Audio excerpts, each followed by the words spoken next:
Fala, jovem menino, jovem menina, bom dia, boa tarde, boa noite a você ligado na Jovem RP, o canal para você. Mais um Móvel RP para você curtir aqui conosco neste mês de outubro, que é mês dos professores. E pensando nisso, nós trouxemos uma pessoa muito especial, é que você que é antigo da Jovem RP já lembra dele, pelo menos da voz dele, que aqui a gente antes era áudio, então já lembro da voz dele. Hoje eu trago aqui para conversar com a gente o Jefferson Silva, ele que é professor, ele é artista, vai falar das muitas coisas que ele faz aqui em Ribeirão Pires. Ele deve ser conhecido por, pelo menos metade de Ribeirão Pires deve conhecer o Gé aqui, mais ou menos, já. Às vezes sim, às vezes não. Metade, uns 40% da cidade. Sim. O Gé é professor aqui na rede estadual. Ele vai contar um pouco sobre a história dele, muita coisa legal pra gente conversar. Certo? Gé, prazer ter você aqui de volta na Jovem RP, né? Começamos no áudio, agora estamos no vídeo, né? Aprimorando, né? Ao longo dos anos. Sim. A gente estava aprimorando. Quero pra gente começar, conta um pouquinho sobre você pra galera te conhecer. Quem ainda não te conhece, quem já te conhece, só relembrar o que você já faz. Fala um pouquinho sobre o Gé. Olá, boa noite. É boa noite? Boa noite. Boa noite, gente. Eu sou o Jefferson, sou professor de História. Sou morador aqui de Ribeirão Pires há 36 anos. Eu tenho 40 anos de idade. Acabei de completar esses dias aí. Dou aula há quase 20 anos totalmente, assim, porque dei aula 2 anos em cursinho e mais 18 anos dando aula como professor na rede estadual.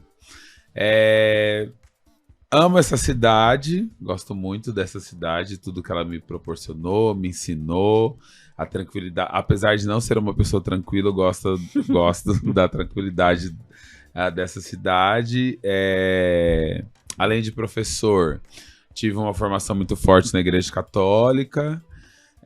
Hoje, além das coisas de escola, trabalho bastante com as questões relacionadas à Vogue. Tem um grupo chamado Coletivo AME, que eu faço parte. E de vez em quando a gente faz alguns eventos. E é isso. Legal. Isso.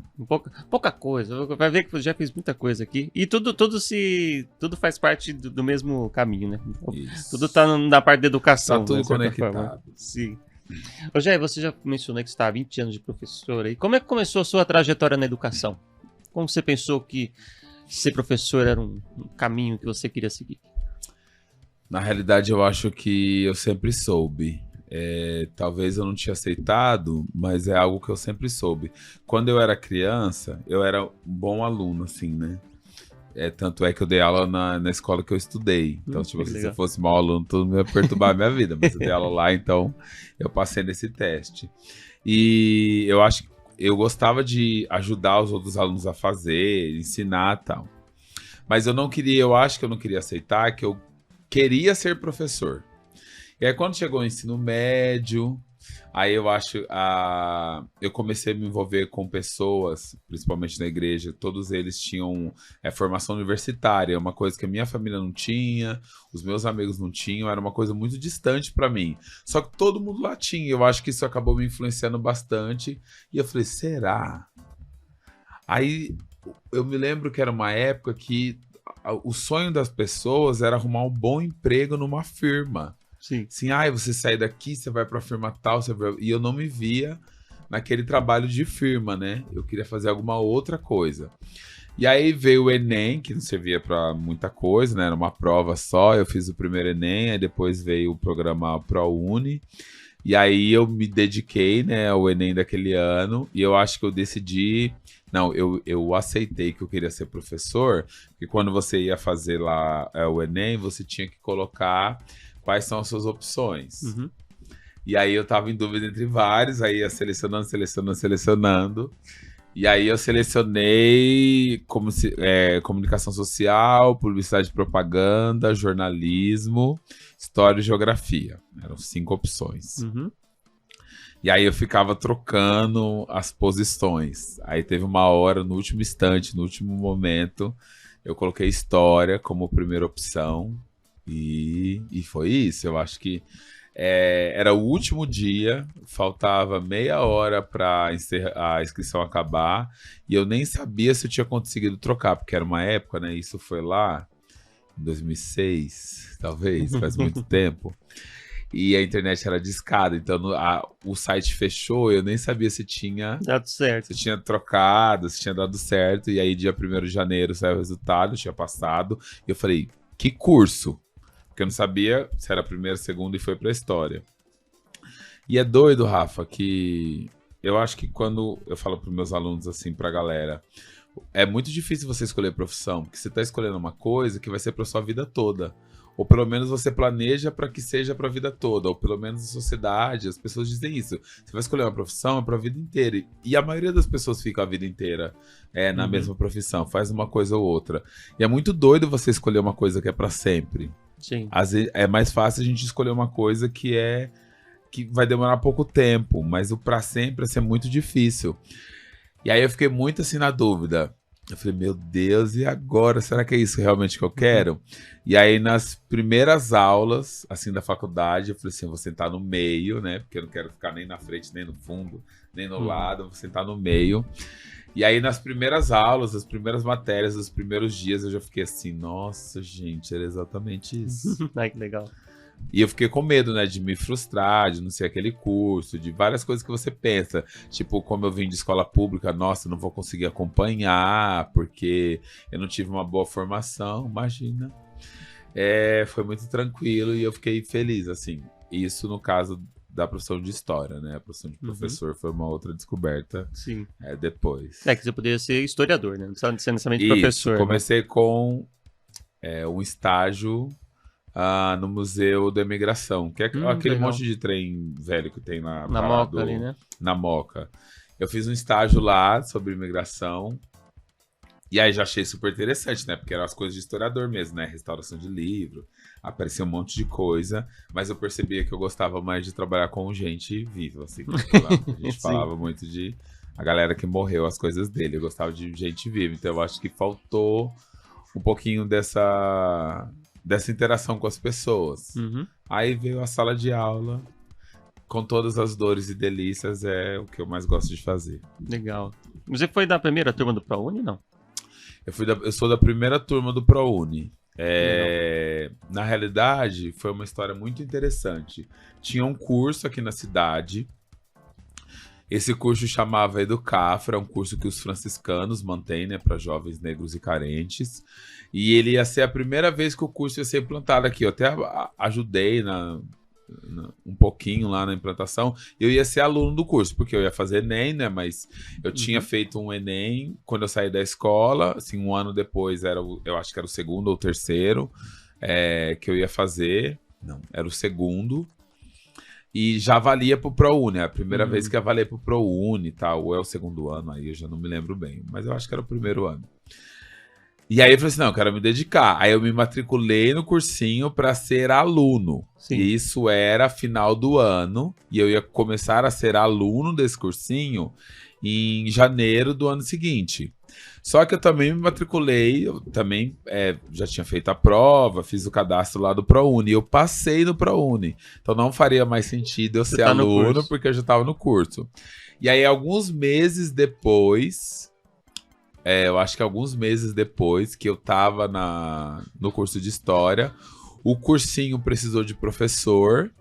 Era uma matéria que não era específica História, depois que eu acabei dando aula de História, e eu já comecei a dar aula no cursinho. Que legal. O cursinho que era pra ser aluno, eu acabei virando professor. Antes de virar professor, mas eu sou da primeira turma. Era muito doido, assim, porque hoje tem muita vaga, né? As crianças ficam desesperadas, mas tem muita vaga. Vaga nas escolas federais, as outras todas, mas nessa época não era, né? Nessa época a gente tinha... Eram só escolas particulares e eram 2, 3 vagas, assim, era muito, muito mais concorrido. Sim, era bem pouco, né? E aí você foi chegando nessa parte de fazer a parte, fez o cursinho e entrou. E começou pela parte da educação lá aqui na FIRP, né? Era a FIRP ainda, né? Na realidade eu fui realista, né? Porque minha família pobre, assim, né? Não tinha dinheiro para pagar para eu ir para um lugar muito longe, né? E era uma época, assim, que esses programas, eles nem ofereciam bolsa permanência, que é o que tinha depois. Então, na hora de escolher lá curso, tinha São Marcos, que era uma universidade muito boa, a Unixul e a USP, né? Que era as universidades de história, mas a USP não estava entrando nessa conta por ser o ProUni. E aí eu falei, não, vou estudar em Ribeirão, porque a nota era boa no MEC, e eu sei que eu vou conseguir ir, né? Sim. E aí eu acabei escolhendo para a Faculdade de Ribeirão, não me arrependo, uma faculdade muito boa, minhas professoras foram pessoas excelentes, assim, na minha formação. Eu gostei muito de ter feito lá, e fiz FIRP, né? Mas eu fiz um curso específico de História, né? Porque tem gente que faz habilitação em Ciências Humanas, Ciências Sociais, eu não, fiz específico de História. Sim.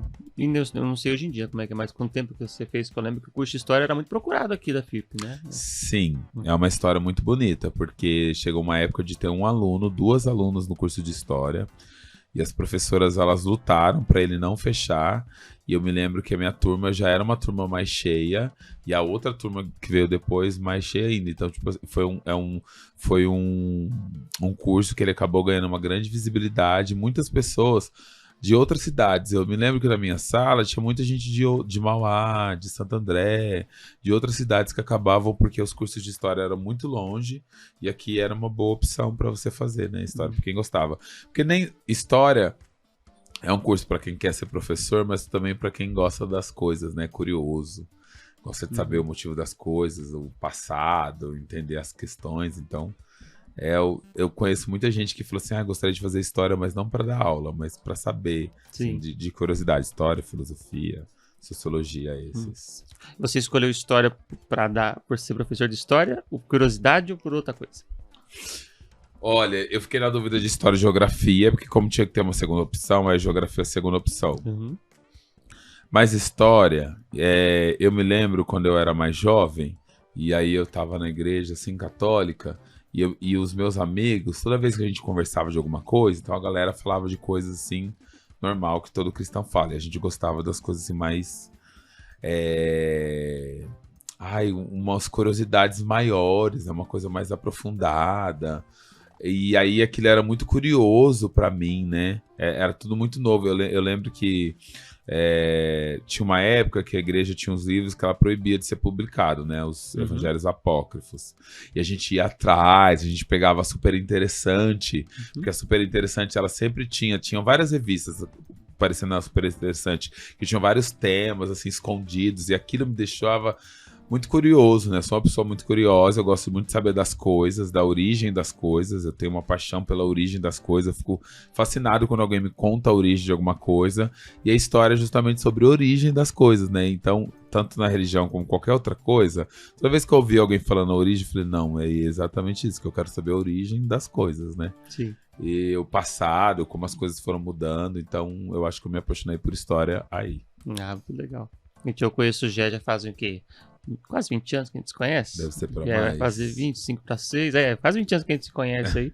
Eu acho muito legal também, que tipo, já quando ele traz histórias trazendo o início das coisas. Tipo, é bom quando você tem um professor de história que é seu amigo, entendeu? Porque você fica mais ligado nas coisas. Eu acho muito legal quando você trazia essas coisas de lembrança, assim, que são coisas que, né, vira uma conversa diferente, né? Que Sim. tem um embasamento, né? Sim, eu acho legal como as pessoas me perguntam as coisas, né? Por exemplo, tá tendo conflito Israel e Palestina, e aí a galera começa assim, porque aí começa a passar na mídia, em vários lugares, eles já começam. Mas como começou um dia, minha sobrinha Yara, ela mandou uma mensagem assim, tio, me conta do conflito da Israel e Palestina, mas não esquece que eu sou uma criança.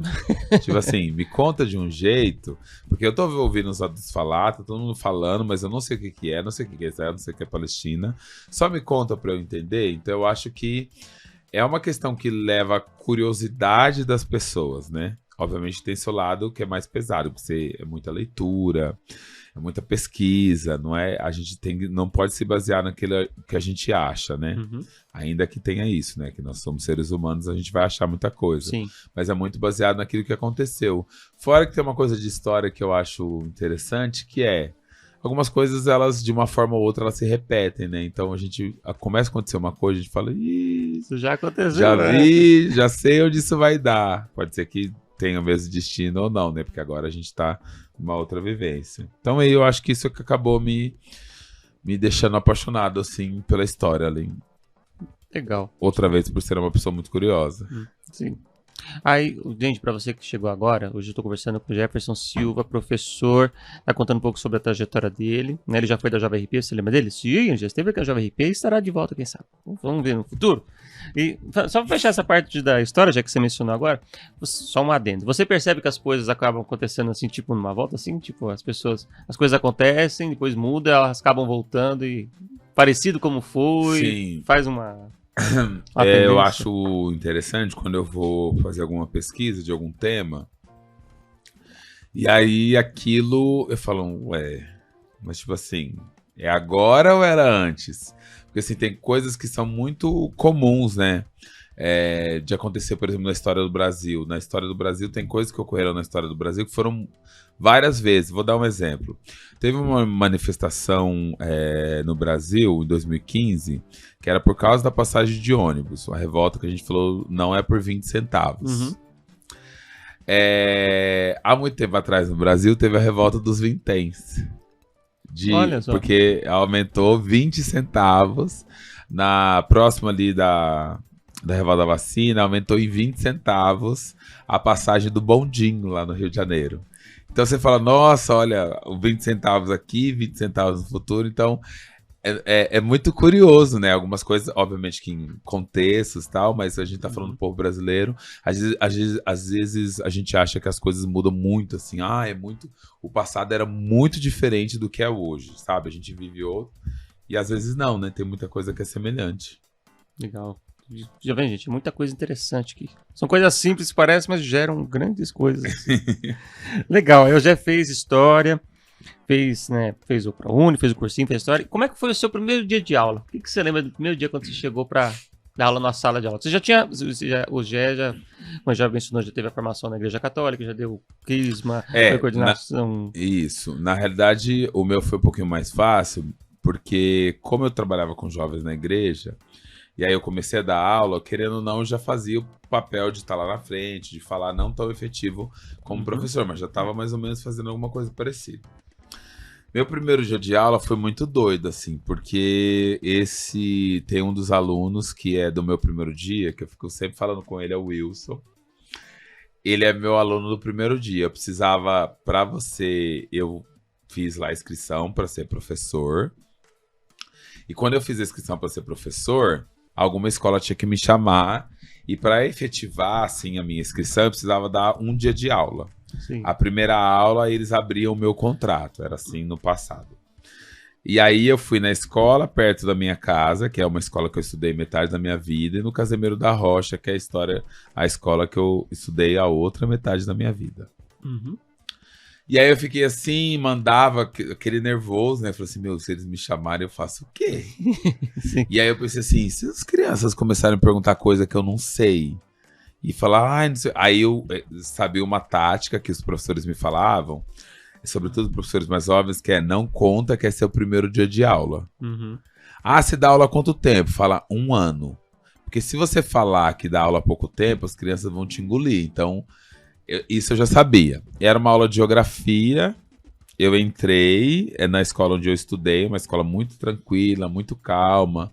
Foi tranquila, a professora já tinha deixado lá. E aí foi interessante, né? Porque eu fui conversando com os meninos e passava a lição na lousa, a professora já deixou tudo pronto lá. Aí eu falei assim, não, já fiz tal. E aí eu fui pro Casimiro da Rocha, que é uma outra realidade, uma escola gigantesca, com um monte de gente, um monte de sala, e eu cheguei assim, perdida. Uma amiga minha, professora, né, que a gente depois de muito tempo trabalhou junto, ela me instruiu lá o que eu tinha que fazer, e aí eu comecei, mas era muito doido, porque primeiro era uma escola muito pequena, e a segunda era uma escola muito grande. E tem outro detalhe, né, Rafa, que era doido. Uhum. Eu comecei a dar aula com 21 anos de idade. Eu era bem jovenzinho. Sim. E na escola, os alunos do terceiro ano do ensino médio tinham 18. E, assim, Tava bem perto, né? Tava muito próximo de mim. E muitos desses eram do meu grupo de amigos. Assim, então foi uma coisa muito doida, assim, porque era uma galera que era muito próxima, assim, da minha realidade, do meu grupo de amigos. Então foi, assim, bem interessante. Depois, eu acho que você vai modelando, você vai vendo os outros professores. O Casimiro foi uma grande escola para mim de como ser professor, amigos e amigas queridas. E aí eu fui me tornando o professor que eu sou hoje. Legal. E durante essa trajetória, como já mencionou, já foi aprendendo, foi desenvolvendo as trajetórias, né, suas formas de dar aula. Como que você acha que, como você já mencionou, que você já dava aula nos grupos de jovens, como você acha que isso te ajudou, ou facilitou para você poder já começar a dar aula e de criar um método de passar o conteúdo que você queria transmitir? Eu acho assim, talvez um pouco que a juventude precisa seja... Eu acho que quando você é jovem, você pensa no futuro, mas não pensa tanto.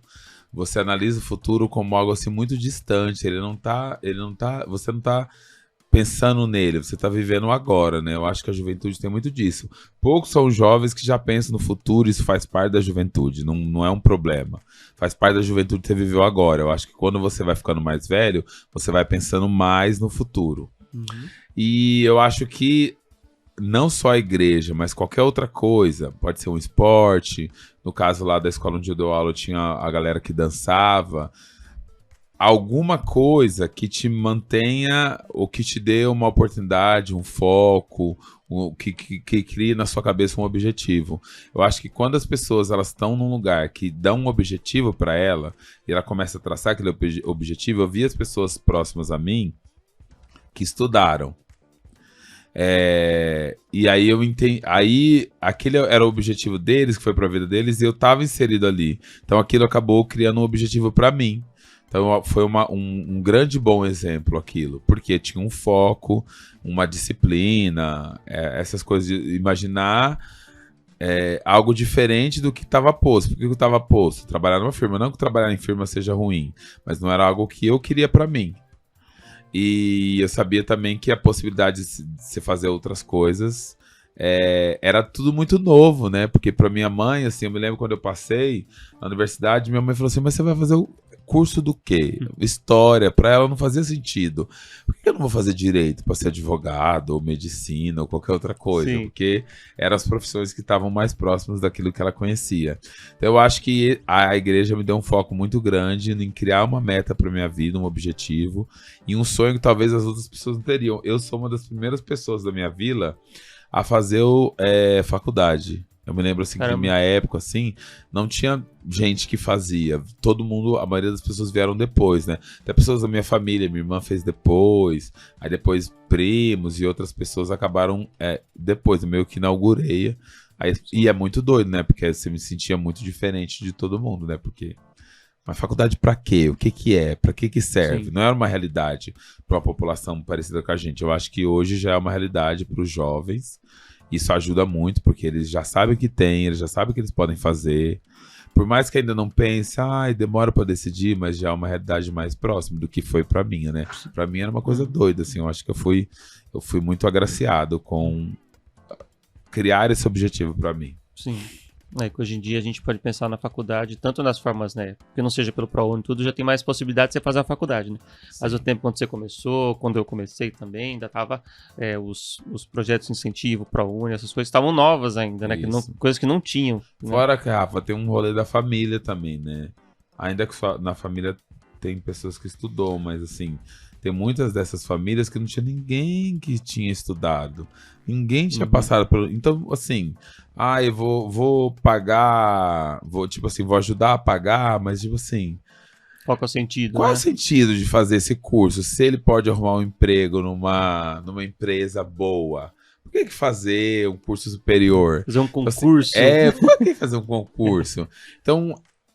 isso também é muito doido, né? Porque você acaba modificando a estrutura da onde você tá, das pessoas estão, porque tem famílias que querem não que o filho estude e junta dinheiro, guarda dinheiro porque quer que o filho estude. Porque entendeu o quanto que aquilo é importante. Já tem outras que não têm essa compreensão, vai perceber depois, e aí às vezes é o próprio filho ou a própria filha que nutre na família, não, eu quero fazer, e a família fica meio sem entender, mas por quê? Pra quê? Sim. E aí eu acho que isso tem mudado, mas ainda assim foi muito difícil quando eu estava começando. Ainda que minhas irmãs foram 2 grandes alicerces para eu poder estudar, né? Porque teve uma época que eu tive que sair do trabalho que eu fazia, porque eu ajudava meu pai de servente de pedreiro, né? Então não dava para conciliar as duas coisas. E elas tiveram que assumir muitas coisas, assim, para que eu conseguisse terminar os estudos. Sim. Às vezes são renúncias que a gente tem que fazer para poder conseguir outras, né, depois, né. E a gente passa muito pelos cursos, você mencionou também como você fez história, tipo, às vezes o pessoal acha, eu tô fazendo história, você vai falar legal, né, tipo, o pessoal, legal, tô fazendo história, mas tipo, você não sabe, tipo, né, às vezes o que fazer, onde vai dar. Tipo, eu fiz rádio e TV. Tipo, pra gente que você tá lá na sua faculdade, você tá fazendo seu curso, todo mundo tá ligado. Mas, tipo, você vai falar isso pra família, a família não sabe direito o que é. Tipo, eu só ouvi uma vez, só falar, você vai consertar a TV? Não, isso é técnico de eletrônica, isso é outra coisa. Tipo, ou você vai lá e fazer jornalismo. Você vai pro Jornal Nacional, só tem o Jornal Nacional. Então, tem algumas coisas também tem isso, né? Uma outra coisa. Eu até entendo, né, com a minha mãe falando lá que ela queria o melhor pra mim, que curso eu ia querer, porque é história, que também tem aquela questão do dinheiro, né, porque quando as pessoas escolhem uma universidade, é uma coisa que você tem um investimento financeiro e você precisa de um retorno financeiro. E obviamente que se eu escolhi fazer história, eu não quero ficar rico, né? Não tem. Uma vez o aluno falou, até parece pro senhor que você não quer ficar rico. Eu falei assim, eu fiz história. Acho que uma pessoa que faz história, querer ficar rico, não é, né? Eu poderia ter feito uma outra coisa. E eu acho que às vezes é isso também, né? Existe um retorno que as pessoas esperam. Então, eu conheço muita gente que fez determinado curso pelo retorno financeiro que aquilo daria. E às vezes você tem um retorno financeiro, mas você não tem uma realização pessoal. Sim. E obviamente que você não vai viver de realização pessoal, né? Você precisa desse retorno financeiro. Então, equilibrar essas duas coisas, uma coisa que te mantenha, mas também que é a coisa que você quer fazer, eu acho que é muita sorte a pessoa que consegue equilibrar. Você falou que é o Jornal Nacional. Tem muitas pessoas que acham que o jornalismo, o pico é o Jornal Nacional, né? O topo, que não deixa de ser. Mas que existem outras tantas possibilidades que também tornam o profissional feliz, né? Sim. E aí é mais difícil da galera é mais feliz até entender. do que ficar lá. Sim. Sim. É porque são as referências que as pessoas têm, né? Que são N possibilidades de fazer na comunicação, na educação, são muitas possibilidades que as pessoas podem assumir, né? Acho que hoje em dia as pessoas conseguem, talvez, migrar mais fácil, entre aspas, mais fácil para outros meios, né? Tipo, a pessoa faz um curso daqui, mas vê que ela gosta de outra coisa. Então, acho que hoje em dia as pessoas estão se permitindo um pouco migrar um pouco para algo que possa fazer elas um pouco mais felizes, né? Que antes não tinha isso. Não. Né? E mesmo porque eu entendi também isso, né? Eu dou aula de projetos de vida na escola e projeto de vida ele foca muito em curso no terceiro ano para os cursos escolha de carreira, cursos, essas coisas. E é muito errado a galera achar que vai ter um curso só que aquela pessoa vai ser feliz. Então ela tem que analisar muito bem, porque entre os 500 milhões de cursos que tem, só um fará ela feliz. Então ela tem que achar aquele, se não for aquele, vou para outro, até achar aquele. E eu acho que não, né? Eu acho que se eu tivesse feito jornalismo ou das outras opções de geografia, eu também gostava, porque tem outras coisas que eu gosto. Sim. Entende?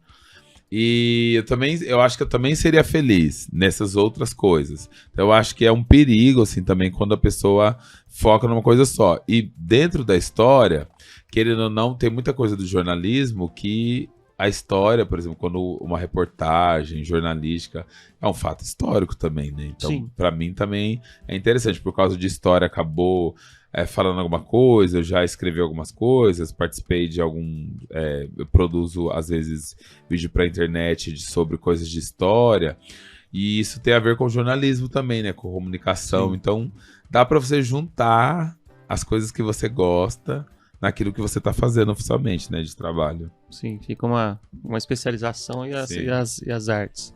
Gente, hoje eu tô falando com o Jefferson Silva, professor, artista. O Jeff faz de tudo. Hoje está contando um pouco da vida dele, um pouco da história como professor, nesse mês dos professores, né? Os professores.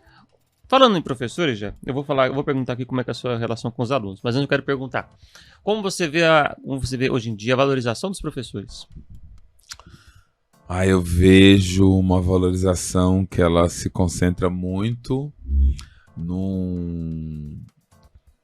numa ideia que a população tem da gente, que a gente vai salvar o mundo. Então, assim, existe um respeito. Se eu falar que não tem, caramba, essa pessoa é professora, ele vai salvar o mundo. Algumas coisas que me incomodam um pouco, né? Porque, primeiro, a gente não vai salvar o mundo. E, segundo, eu vejo também, quando as pessoas... eu falo que sou professor, quase que elas me dão um pão, assim, de... Ah, você é professor? Nossa, que sofrido, que difícil. Então, assim, a sociedade, ela não consegue equilibrar o que ela pensa. Às vezes fala que a gente é folgado demais. Ah, você tem 2 férias, tem 3 férias, tem não sei o quê. Então, é um exagero dos nossos benefícios. E aí você fala assim, ah, então vira professor. Não, não quero não, credo, Deus me livre. Ai, porque sofre muito, não sei o quê. Às vezes é um negócio de sofrimento.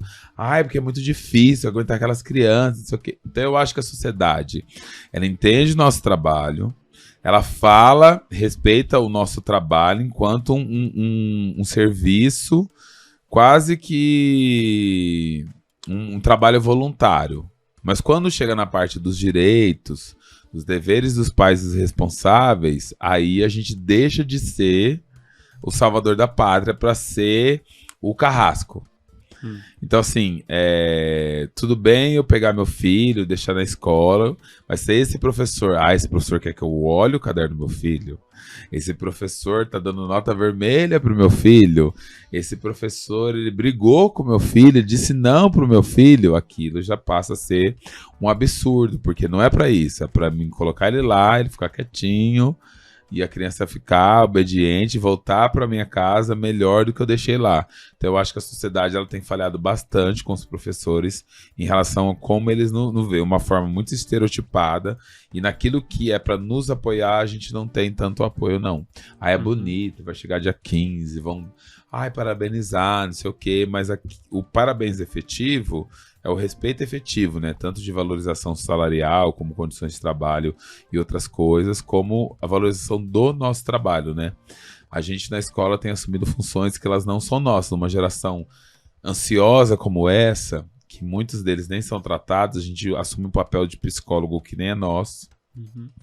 A gente tem famílias com novas modelagens que estão ok, mas famílias que não se acertam, e aí esse não acerto dentro de casa chega na escola. A gente tem pais e mães e responsáveis todos que não querem para os seus filhos a mesma vida que tiveram, querem para os seus filhos tudo do bom e do melhor, aquilo que eles podem proporcionar. Sim. E aí eles estão trabalhando muito, estão comprando muito, fazendo muita coisa, ficam o tempo todo fora de casa. E aí estão deixando essa criança com tudo, mas também sem nada. Sim, porque tá sem a presença dele. Porque tá sem a presença, não vê. Então é muitos assim casos assim, não vejo minha mãe. Minha mãe sai para trabalhar, eu tô dormindo, eu acordo, vou pra escola. Quando ela volta, eu já tô dormindo, porque eu tenho que acordar no outro dia cedo. Então, essas nuances acabam também prejudicando o nosso trabalho, né? Aquilo que tá fora dos muros da escola. Sim. E como é que é a sua relação com os alunos? Eu sei que, pelo que eu sei, pelo seu jeito, você acaba atraindo os jovens, outros alunos, né? A galera se diverte. Mas como é que é a sua relação com os alunos? Como que você vê essa relação com eles? Eu engano muito bem. É. Porque parece que eu sou um professor mais legal, mas eu não sou muito. É? Eu acho que eu sou um pouco carrasco. Tem um aluno que me chama de Snape, sabe? Do Harry Potter, o professor da Arte das Trevas. Sim. Porque no final... Então que eu gosto do Snape. Acho que ele é mau, mas ele é bonzinho. Ele é bonzinho. Então, quando eu comecei a dar aula, Casemiro da Rocha, como muitos eram meus amigos, me conheciam. E eu era um professor eventual, né? Eu não estava trabalhando efetivo com uma sala. E eu queria ser o professor mais legal de todos, né? Só que eu percebi que o professor mais legal de todos não era o professor que fazia o melhor trabalho. Eu tinha que decidir se eu queria ser o mais legal ou que fizesse um trabalho que valesse apenas depois. Por quê? O que eu percebi na escola, sobretudo no Casemiro? Que tinha os professores que eram muito legais e os professores que eram chatos, cobravam muito. E os alunos gostavam dos mais legais. Só que quando esses alunos terminavam a escola, começavam a trabalhar, iam estudar...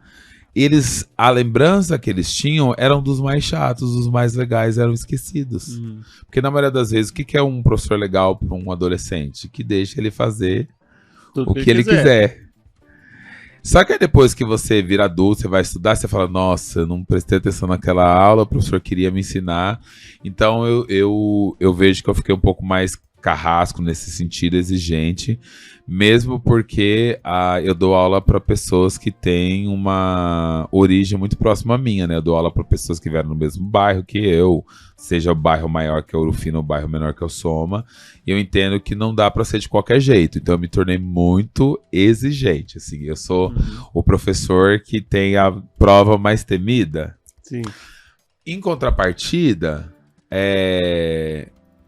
eu acho que eu consegui, sobretudo ao longo do tempo, eu fiz bons amigos na educação, tanto professores como alunos, eu consegui também que eles entendessem o motivo, porque você não pode ser chato porque você é chato. Sim. Você é chato porque você quer trabalhar, você quer ensinar, você quer fazer as coisas, e aí eu acho que quanto mais velhos eles vão ficando, mais eles vão entendendo isso.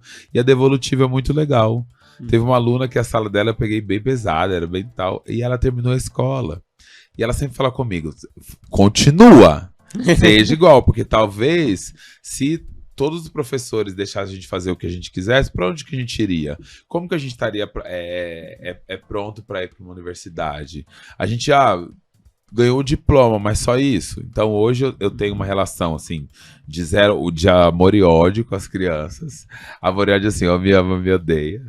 Tem muito disso, né? Porque é uma relação com muita gente, né? Na minha escola tem 400 e tantas pessoas, é muita gente. E cada um tem uma vida, um pensamento. Eu gosto de levar meu trabalho muito a sério, né? Então eu não gosto que as pessoas estejam dentro de uma sala de aula sem fazer nada. Sim. E às vezes tem aluno que não quer, tá cansado, tá passando problema em casa, tá trabalhando e tá com sono. São várias nuances que é muito difícil. Mas eu também preciso fazer meu trabalho, né? E eu não me sinto realizado se eu não fizer meu trabalho. E o mais doido, que é mais fácil não fazer. Se eu entrar numa sala de aula, não ensinar ninguém, fingir que deu aula, eu vou ganhar meu salário assim no final do mês, mas não é uma coisa que me deixaria feliz, né? Sim. Eu prefiro ter trabalho, né? Ter coisa para corrigir, ter coisa para fazer, ter pergunta para responder. Então, eu acho que é isso. E aí eu percebo que alguns entendem, e aí os que entendem vêm mais próximo de mim. Outros ficam com raiva, porque gostariam de não fazer. Sim. E aí não vai ter muito essa opção, né? Acho que é isso. E como é que você gerencia? Assim, você percebe que tem um aluno que ele tem uma dificuldade em certo ponto que o outro não tem, você tenta gerenciar mais ou menos o jeito de passar o ensino para cada aluno? Como é que fica? São muitos alunos, né? Sim, é muito triste isso, porque em tese a gente deveria fazer isso. Uhum. Mas a realidade das escolas hoje, que não é diferente das realidades das escolas do passado, é muita gente. E aí cada um tem um diagnóstico diferente, cada um tem um problema diferente. Então, seria como se a gente tivesse que fazer uma aula para cada uma daquelas pessoas. Só que não tem como a gente fazer uma aula para cada um. A gente tem que fazer uma aula para os 40. Uhum. E aí, às vezes, numa conversa, num jeito diferente de você corrigir, porque aquele que já ia bem, ele tá entregando pouco. Aquele que ia muito mal, mas melhorou um pouquinho, você tem essas questões de você ter esse tratamento diferente, imaginar quem pegar mais no pé de um, deixar outros que andam sozinho pra lá. Às vezes um que você precisa pegar no pé, mas você já pegou muito, e ele tá melhorando um pouco, você esperar. Então, eu acho que são várias coisas que a gente, enquanto professor, faz. Criar um ambiente assim que também não seja seguro, né? A minha escola, a gente é muito chato, né? Pra muitas coisas, eu acredito. Mas é uma escola assim que não tem briga, a gente não tem essas coisas de escola, briga todo dia, não sei o quê. E eu acho que as escolas que convivem com violência é muito ruim. Sim. E aí, às vezes, a gente precisa ser um pouquinho mais impositivo para que isso não ocorra. E aí eu vejo assim que tem alunos que falam assim, não gosto dessa escola não, vou embora. Aí volta. Na minha escola era briga todo dia. Eu me lembro um dia da série Todo Mundo Odeia o Chris, Sim. Que ele reclama da escola que ele tá e ele quer voltar para outra escola. A do bairro lá, que é perto do bairro. Que é do bairro, não sei o quê. Porque é muito chato, é muita regra, muito isso quê. Aí ele volta para a escola do bairro, mata um professor, o aluno é preso e acontece essas coisas. Então eu vejo que é isso, né? Essas escolas que conseguiram, como a minha, manter as coisas um pouco mais organizadas, a gente é um pouco mais chato. Mas a gente tem uma retribuição, que é você estar num ambiente mais saudável. Sim. Não que não tenha problemas, né? Porque a gente convive E tem problemas todo dia. Eu dou 12 aulas por dia, né? Então problema gera o dia inteiro. Mas eu acho que é um pouco mais tranquilo trabalhar num ambiente assim. E faz bem para todo mundo. Sim. E cria um aprendizado, né? Quando vai pra faculdade é uma outra história, é outro tipo de aula, tipo a preocupação que o professor tem, o professor da faculdade, não que ele não tem, mas tipo, é como se tivesse uma obrigação a menos, né? Que, tipo, na teoria fica o aluno, tem que você quer vir aprender, né? Na escola acho que tem essa mais proximidade maior, na faculdade é um pouco mais difícil de ter isso. A gente até prepara um pouco, né? Até para que as pessoas não fiquem tão assustadas com a faculdade. Porque tem gente que fica muito assustada, porque chega na escola... eu não trouxe trabalho hoje, posso entregar amanhã? Pode. Não fiz tal coisa, mas eu faço a outra. Aí chega na faculdade, não trouxe hoje, pode entregar amanhã? Não, era hoje. Hoje é hoje. E aí eu acho que tem isso, né? Fora que a gente está passando por uma revolução, que é o não celular na sala de aula, né? E isso é muito recente, a gente não sabe o que vai acontecer, quais são os resultados positivos e negativos disso. E também vai fazer parte de como que a educação, os alunos, as pessoas vão gerir num mundo tão tecnológico, a gente afastou um pouco da tecnologia, né? Sim. Você tá sentindo alguma diferença já desse início de afastamento do celular na escola? Assim, eu sei que tem escolas que não estão conseguindo fazer, né? Que os alunos usam celular normalmente. A minha escola é uma que a gente consegue. Mas tem algumas questões. Quando começou, eu achei que não... Fiquei muito na dúvida o que daria e o que não daria certo. Por quê? Tem a parte ruim do aluno, você tá explicando lição e ele tá no celular. Isso é a parte ruim. Mas em contrapartida, você pedia para ele fazer uma pesquisa, ele usava o celular dele para fazer pesquisa. Gente, vocês viram o vídeo tal, de alguma coisa da matéria? Eles já viam o vídeo, era muito rápido. Sim. A informação, e ela deveria ser usada para isso, né? Os professores estavam fazendo muito vídeo com os alunos nas salas. Vídeo, trend, eu acho legal porque aproxima os alunos dos professores. Sim. E até a escola, né? Porque o aluno se sente mais pertencente. E aí o celular, com as redes celular, tirou isso, né? Porque as escolas não fazem mais vídeo, não sei o quê. A gente tem que... A questão de pesquisa, voltou uma pesquisa lá do passado, de como que era... com os computadores, as escolas não têm um acesso à internet muito bom, às vezes tem acesso à internet, mas não tem computador para todo mundo, tablet que todo mundo usa, não é muito bom. Eu achei que ia ser um pouco pior, o aluno ele ficar muito tempo sem celular, depois quando ficar com o celular, querer ficar o resto da vida, mas teve alguns pontos que eles foram bem positivos. A concentração em relação às aulas, é impressionante como mudou. Porque você não tem mais essa fuga, né? Então o seu cérebro deu uma desligada. Na hora do intervalo, que eu achei exagerado, né? Eu não imaginei que no intervalo você não poderia usar, mas também não pode. Mas é sempre curioso que você vê uma roda de amigos conversando sobre alguma coisa. Porque como eles não têm celular, ainda que um outro faça escondido, mas a grande maioria não, né? Sim. Tem respeitado. E eles estão conversando sobre várias coisas. Eu acho que isso é muito interessante. Essa volta dessa que talvez o celular tenha tirado a gente, dessa comunicação com quem está do lado, né? Porque a gente tá conversando com uma pessoa, a gente tá no WhatsApp e no Instagram conversando com uma pessoa que tá lá longe. Se a gente estivesse perto dessa, a gente estaria conversando com uma outra que tá longe. E aí não, né? Alterou. E aí até para nós professores, porque a gente usa muito celular porque não tem mais caderno, né? É tudo no celular. Sim. E até a gente tem deixado isso um pouco de lado, até porque eles, como eles não estão usando, eles também ficam afoitos de ver a gente no momento. Então eu acho que tem sido uma boa revolução. Ainda que falte resolver a questão de acesso a computador, a tablet, porque se eles tivessem esse acesso, aquilo que o celular resolvia, que é o que a gente faz às vezes, deixa eles usarem para um monte de aplicativo que a gente tem que fazer, e plataforma e tal, já seria resolvido, já seria bem melhor, né? Se eles tivessem um bom acesso, computador, um tablet, uma estrutura boa na escola para usar essas coisas. Muito bem. Pior que já estamos em 2025, são coisas que há muito tempo se falando de computador na escola, da rede. Tem escola que não tem internet boa ainda, não tem internet, né? Isso nós estamos falando de São Paulo, né? São Paulo que tem acesso a tudo. Estamos falando dos interiores do Brasil que às vezes tem nem energia elétrica direito ainda. Em 2025 ainda tem lugar que não tem energia elétrica. Então a gente tem que... Aqui na pandemia o governo deu chip para as pessoas, né? Os aplicativos que a gente usou na pandemia, eles não precisavam de dados, né? Então você entrava de forma gratuita. Foi uma questão interessante, né? Que foi pra gente aqui, né? Sim. Mas aí quando volta, não segue, né? Porque aí, já que na pandemia conseguiu acesso para todo mundo, deveria ter esse acesso, né? Ó, vou tirar o celular, perfeito. Mas o que eu vou colocar no lugar para essa pesquisa ser mais rápida? Porque eu não posso esperar passar uma pesquisa hoje para que ele vá para casa dele, faça na casa dele, traga é muito as coisas tipo, poderiam ser mais dinâmicas. E as coisas estão mais rápidas, né? É. Rogério, e o que você vê de diferença dos alunos de quando você começou a dar aula para os alunos de agora? Só pergunta fácil que eu tô te dando para você responder só. O que você percebe que mudou dos alunos? Lógico que teve a tecnologia também que avançou e tal, mas o que você percebe nos alunos? Eu tenho uma questão na escola que a gente sempre discute sobre isso. Que eu acho que não mudou nada. É? A galera sempre fala que a geração mais velha é melhor. Mas isso é uma coisa da nossa cabeça. A gente analisa assim.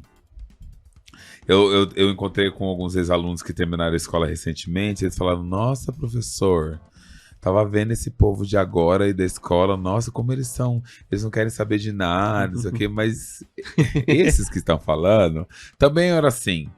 Aí a galera fala assim, nossa, briga, não sei o quê. Na minha época não, eu respeitava o professor. Eu falei assim, gente... Eu acho que a gente vai ficando mais velho, a gente vai pegando aquilo de melhor que a gente fazia quando a gente era jovem. Então, o que os alunos têm, o que as pessoas, eu acho que elas têm? Elas pegam essa geração, elas analisam com a passada, pegam tudo que Deus, que eles fizeram de certo. Ah, respeitava o professor. Não, é verdade. Ah, tinha bagunça. Tinha bagunça. Eu lembro que eu dei aula no Casemiro, não tinha respeitado o professor, tinha bagunça, tinha aluno que era doente. A única coisa que eu acho que a gente tinha de diferente de efetivo era diagnóstico. Você tinha muitos alunos ali que eles tinham TDA, TDAH, eram autistas, e eles não eram diagnosticados. Então a forma do professor tratar esses alunos era uma forma de preguiçoso, não quer fazer lição, todas essas coisas. A gente não tratava como uma pessoa que tinha uma diferença de forma de tratamento, de compreensão do mundo, de aprendizagem. Eu acho que hoje você tem essa maior facilidade. Só que essa também maior facilidade, com os diagnósticos todos, não ajudou. Porque aí você tem todo mundo com laudo, mas não tem tá todo mundo com laudo. Mas precisa de um jeito de abordar essas pessoas. E como você vai lidar com esse monte de questões que você já tinha, com esse monte de laudo que você agora tem. Então, e a estrutura não está preparada para isso, né? E também eu vejo que quando você não tinha... você não tinha um laudo, não que ele sirva como muleta, mas as pessoas tinham que fazer porque tinham que fazer. E agora não, olha, não vou fazer, eu tenho esse laudo aqui, eu não preciso fazer. Teve uma vez um pai, era 3º ano de ensino médio, o filho dele tinha ficado com uma nota vermelha comigo no bimestre anterior, mas tinha recuperado. O último bimestre ele recuperou. E aí o pai tava conversando e falou assim, porque às vezes ele é distraído, não sei o quê. Aí falou assim, mas desde que eu descobri o TDAH dele, eu falei, nossa, pai, se ele tem TDAH, eu devia ter avisado a escola, pai, eu não sou maluco. Se eu aviso a escola que meu filho tem TDAH, vocês vão tratar ele diferente, vocês vão deixar mais fácil para ele. E eu não quero que vocês tratem meu filho diferente, eu quero que vocês cobrem dele como vocês cobram dos outros. Então ele escondeu o laudo do filho. E aí eu fiquei muito reflexivo com aquilo, quanto que talvez aquilo é verdade, porque tem muito... A gente fala na educação assim, se o menino tem laudo, parece que assim, olha, ele tem laudo, então não é eu que não tô conseguindo ensinar. É ele que não consegue aprender e pronto, deixa ele pra lá. Tipo assim, olha, mas ele tem aqui, vão dar a nota mínima pra ele, que é um 5, e ele vai passar, porque ele tem laudo mesmo. Então eu acho que isso, na minha visão, a questão dos medicamentos, que essa geração usa muito mais que a minha geração, a sua geração utilizaram, a questão dos laudos é a única coisa que eu vejo que é diferente. De resto, jovem sempre é jovem. Uma vez a gente estava conversando na escola esses dias e falando que Antigamente a educação era mais tranquilo, que aluno respeitava o professor, sobretudo em épocas como a ditadura. Eu falei assim, se respeitava, por que tinha palmatória? É verdade. Por quê? Ué, se todo mundo respeitava a professora, eu não precisava usar uma palmatória. Porque já me respeita. Sim, Ué, mas se usa palmatória, não havia respeito, havia medo. sim. Mas respeito, Respeito não tinha. não havia, não. Porque se você precisa usar, bater numa pessoa pra ser ouvido ou seguido, então não havia respeito, né? Então, é uma questão. Aí a galera fala, nossa, mas no passado era menor, não sei o que. Não acredito que seja. E aí, como eu falei os negativos, eu preciso falar um positivo dessa geração. Sim. É uma das gerações mais tolerantes que eu presencio, assim. Eu acho que na minha época de escola eram por grupos, né? Os roqueiros, não sei o quê.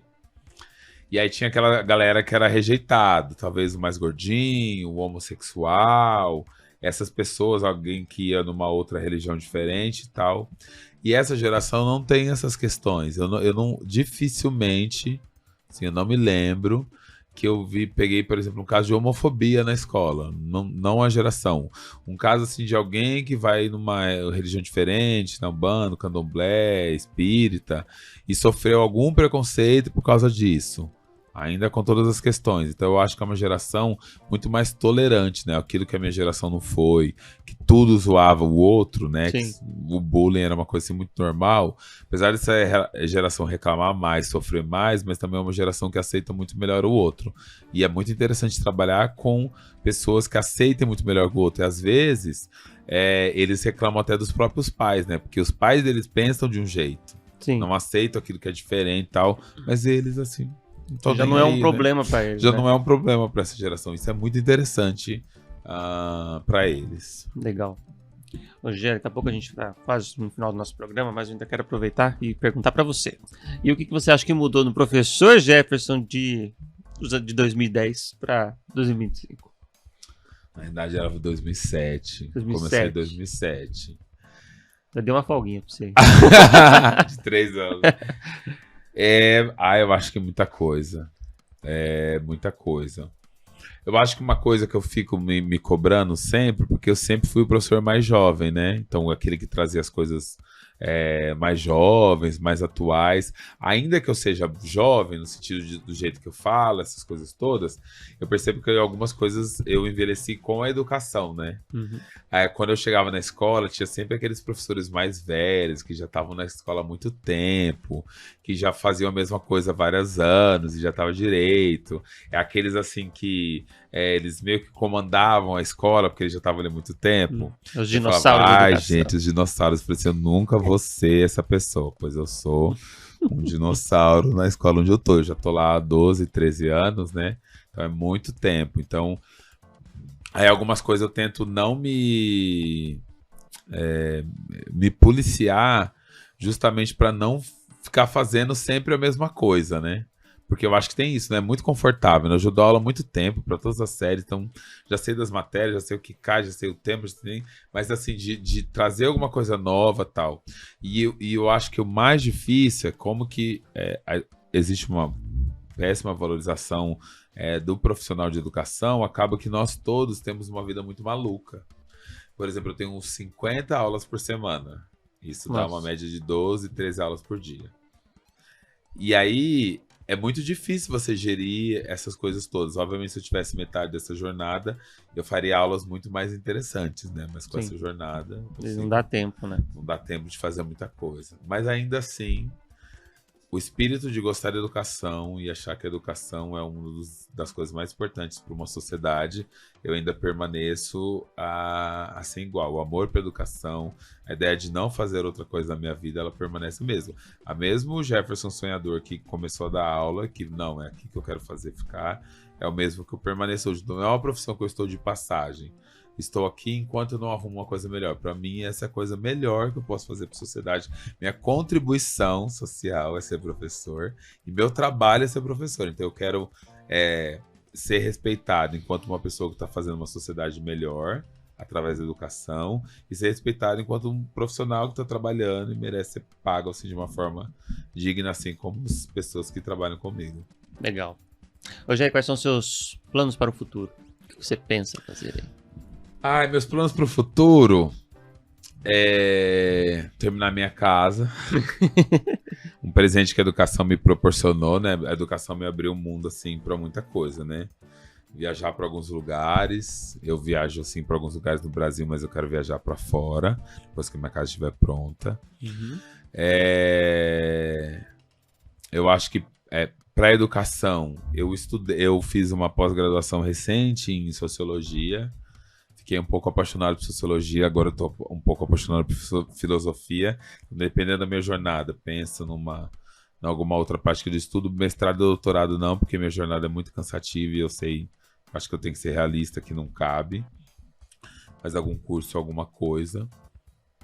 E eu acho que também deixar a educação, a escola onde eu trabalho, que é a minha casa, o lugar onde fico muito tempo, mais atrativa, né? A gente tá comentando essa semana de fazer um show de talentos, de fazer não sei o quê, fazer o Halloween. Eu acho que não perder esse espírito de gostar de fazer as coisas diferentes, né? Porque, querendo ou não, a escola é um período que a gente passa boa parte da nossa vida, né? Sim. Forma a nossa vida, a gente vai carregar essas lembranças. Assim, quanto mais agradável for esse período, eu acho que é melhor para todo mundo, mesmo com as minhas provas, mesmo com tudo, que também seja agradável, que tenha boas lembranças para as pessoas. Muito bem. Já, desde já eu quero agradecer muito sua presença aqui. Muito bom o programa aqui. Tá vendo? Passa rápido, a gente nem viu o tempo passar aqui.